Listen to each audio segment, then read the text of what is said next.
এই মিয়া তুমি অঞ্জনা আপা অসুস্থ, তুমি আমাদের জানাও নাই কেন? তুমি অঞ্জনা আপার কে?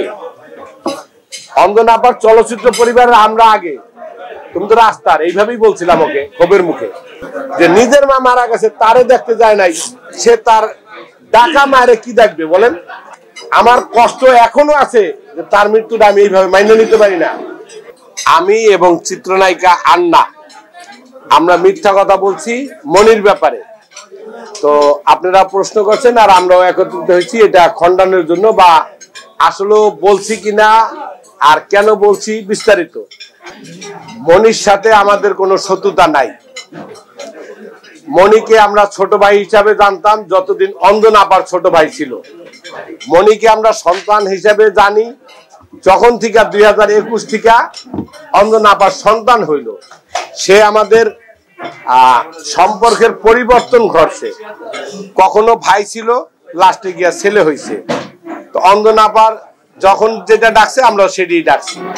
এখানে মনির শত্রু আন্না, আমি বা আমাদের যে একটা আপনার কমিটি হয়েছে তদন্ত, এই 6 জন, এরা কেউ না, ইন্ডাস্ট্রির কেউ না। কিন্তু মনি একটা ইন্টারভিউতে বিজনেস বাংলাদেশে বলছেন যে নাহিদা আশরাফ আন্না এবং বিপ্লব শরীফ এই আমাকে নিয়ে মিথ্যা কথা বলছে। সম্মানিত সাংবাদিক ভাইরা, ওই দিন আমাদের বিএফডিসির যে আমাদের বাগান, ফুলের বাগান, ওইখানে আপনারা বোধহয় 40-এরও বেশি সাংবাদিক ভাইরা ছিলেন। তো ওইখানে কিন্তু আমি উকিলের মতো জেরা করছিলাম শুধু মনিকে, কারণ আমি তার ঘরের অঞ্জনা আপার এই একজন, এরা জুটি স্বামী স্ত্রী, এরা ইউসুফ ভাই একটু আগে এখানে ডাকলাম আসলো না। তো ইউসুফ ভাই আর বাহিরের আছে জেনি আপা, সালমা আপা, এগুলো আমি নাই ডাকি। আমরা যারা পরিবারের, এরা জানি যে সে 2012 শেষ থেকে 2021 পর্যন্ত সে ছোট ভাই ছিল। মাঝখানে 21 থেকে মৃত্যুর আগ পর্যন্ত সে ছেলে ছিল। তো অঞ্জনা আপা তাকে যে স্বীকৃতি দিচ্ছে আমরাও সে স্বীকৃতি দিচ্ছি।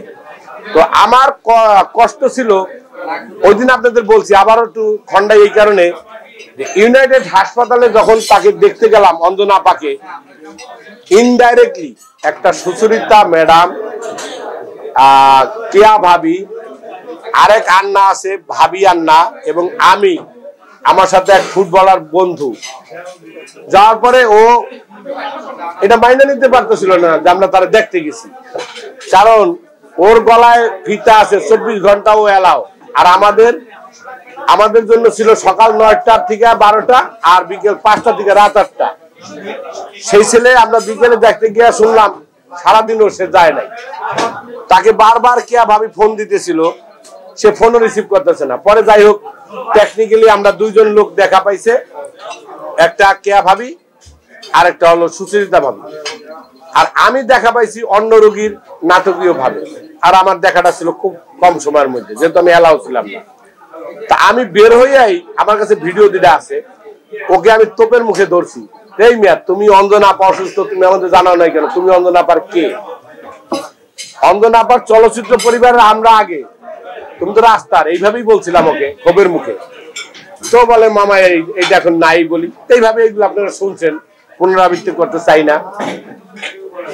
ওইখানে ওরে বললাম যে শুনলাম তুমি অসুস্থ, সে সিসিউতে আছে, তোমরা তাকে বঙ্গবন্ধু শেখ মুজিব বিশ্ববিদ্যালয় এখানে নিয়ে যাবা, কারণ হয়তো পিজি। তো বললো কি যে মামা টাকা নাই। টাকা নাই মানে শিল্পী সমিতিরে জানাও, তার তার তার সহকর্মীদেরকে জানাও। তখন বললো মামা জানাইছি। কারে কারে? নায়ক আলমগীর সাহেব আঙ্কেলদের জানাইছে, সোহেল রানা আঙ্কেলদের জানাইছে, আর মিশা সওদাগর আঙ্কেলদের জানাইছে। তাদের জানাইয়ার টাকার টাকাটা দিছে। সেখানে কিন্তু আপনারা বড় একটা মিথ্যা পাইছেন। বিল ছিল 5,23,000, ও নায়ক আলমগীর আঙ্কেলকে বলছে 8,50,000। তার মানে মৃত্যু সেই জায়গাও তার একটা কি বলবো, ধান্দা না বাণিজ্য, আচ্ছা মনোভাব ছিল। যাই হোক, XYZ। তো যে লোক মৃত্যুর সাথে পাঞ্জা লড়ছে, তারে নিয়ে ব্যবসা করে, ধান্দা করে, তাহলে তার রাখা যদি কোনো সম্পদ থাইকা থাকে তাহলে অবশ্যই সে আত্মসাৎ করছে। সেইখানে অঞ্জনা আপার একটা সুই থাকলো, আমার আন্নার বা আমাদের কোনো চাওয়া নাই। উনি যদি বাংলাদেশের অর্ধেক কিনে রেখাও যায় তা নিয়েও চাওয়া নাই, কিন্তু একটা কষ্ট আছে।